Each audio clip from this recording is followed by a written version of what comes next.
Hello everyone, welcome back to my channel Vandana ideas vlogs అండి. చాలా days తర్వాత మళ్ళీ ఒక కొత్త వీడియోతో మీ ముందుకు వచ్చేసిన. సో నాకైతే సపోర్ట్ చేయండి, సబ్స్క్రైబ్ చేసుకోండి, లైక్ కొట్టండి, షేర్ చేయండి. సో ఏంటి ఈ వ్లాగ్ అంటే అమ్మవారికి వడిబియ్యం పోస్తున్నాము. సో ఫస్ట్ షార్ట్లో నేను అప్లోడ్ చేసిన కదా, మా సరూర్ నగర్లో బొడ్రాయి పండుగ జరిగిందనమాట. డే 1 వచ్చేసి అభిషేకం అవి ఇవి జరిగాయి. సో డే 2 వచ్చేసి అమ్మవారికి వడిబియ్యం పోసినాం అనమాట. సో ఇక్కడ చిన్ని వచ్చేసి ఆంటీ వాళ్ళకి పింకీకి పసుపు పెడుతుంది. సో ఇక్కడ నుంచి ఇంకా అమ్మవారికి వడిబియ్యం పోయడం అనేది స్టార్ట్ చేసినాము. ఇంట్లో ఇవన్నీ పసుపు పెట్టుకోవడం, పసుపు కుంకుమ బొట్టు పెట్టుకోవడం జరుగుతుంది.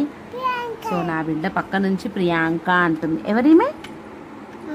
ఎవరిమే చిన్న ఎడికి వేరు మీరు? నువ్వు మొక్కుతున్నావు జేజకి? జే అను.